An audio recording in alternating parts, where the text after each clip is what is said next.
आदेश आदेश गुरुजी, कुछ आपसे जानकारी लेना चाहते हैं। जैसे अभी के समय में तंत्र को लेकर के कि लोग कहते हैं कि जैसे हम यूट्यूब के माध्यम से भी देखते हैं बहुत सी वीडियो में कि लोग उपाय देते हैं कि तुम ये कर लो तो तुम्हारे घर में से तंत्र हट जाएगा, नींबू मिर्ची का उतारा कर लो या कोई टोटका कर लो या कोई भी मंत्र, वैदिक मंत्र का जाप कर लो। अब मैं यहाँ तो नहीं बोलना चाहूँगी कि किस वैदिक मंत्र की बात हो रही है, परंतु वो उपाय दे रहे हैं, तो वो उपाय कितने कारगर होते हैं और क्या उन उपायों से तंत्र काट होता है? सप्तम आदेश, श्रीनाथ जी गुरु जी का आदेश आदेश आदेश। पहली बात ये, उपाय से कभी प्रयोग, कभी तंत्र काट कभी नहीं होता। तंत्र जिस किसी शक्ति तंत्र किया हुआ है, जो भी तंत्र किया है, तो तंत्र काट उसी तंत्र से होगा। तंत्र जाना जरूरी, पहले तंत्र कौन से चलाया गया है। जब तक जानोगे नहीं, आपको पहले पूछते हम लोग के पूछा करानी पड़ेगी। क्यों बोलते हैं ऐसा?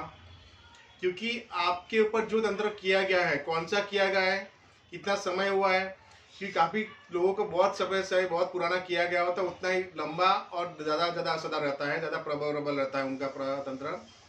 तो तंत्र फिर उसी से काट होता है। और आपको जो मंत्र दिए जाते हैं, लोग यूट्यूब पे देखते हो, आप काफी टोटके देते हैं, उपाय देते हैं। तंत्र कभी उपाय टोटके से कभी कटता नहीं है, ये बात ध्यान में रखना। दूसरी बात, तंत्र काट हमेशा जो तंत्र क्या अलग अलग तरह से होता है, एक तरह तंत्र नहीं होता। एक तरह से तंत्र काट करने के पश्चात आपका उसका असर 21 दिन में मालूम पड़ जाता है, अर्थात 7 वर्ष लगता नहीं है। अगर यदि तंत्र काट यहाँ से कोई करवाएगा तो उसका असर दिखने में 21 दिन के अंदर मालूम पड़ जाता है। तो यदि तंत्र काट हो गया है और सच में आपने कहीं सही स्थान से तंत्र काट कराया है, तो जब तंत्र हट जाता है तो किस प्रकार का मनुष्य को प्रभाव लगता है अपने जीवन में?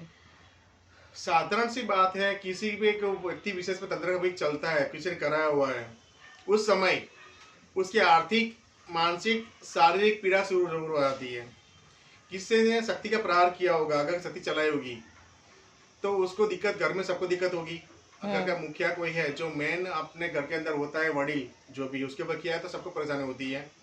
किसी व्यक्ति विशेष पे किया गया है कि पूरे परिवार पर किया गया है, तो अलग अलग चीज होती है।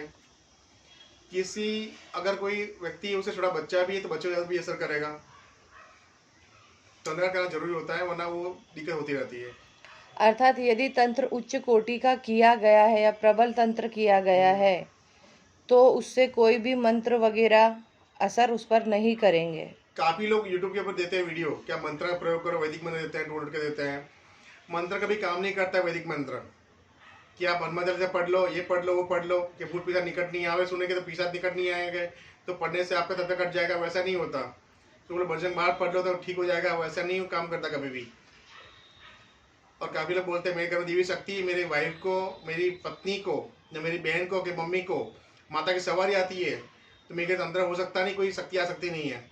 बेटा, तंत्र तो माता की सवारी आ रही हो कि तुम किसी कोने में छुप जाओ, दरगाह मस्जिद कहीं छुप जाओ, ऐसी शक्तियां भी है कि वहां जाके तुमको वहां तुम्हारा जो काम करना कर देती है। शक्ति को छोटी बड़ी चीज नहीं होती, इससे शक्तियां भी होती है। बोले तुम्हारा सब, तुम्हारे माता पिता, कोई भी सवारी आ रही हो, शक्तियां घर में आकर जो करना काम कर देती है। शक्तियां भी माता है उसको छोड़ देती, कुछ नहीं करती सामने। जी।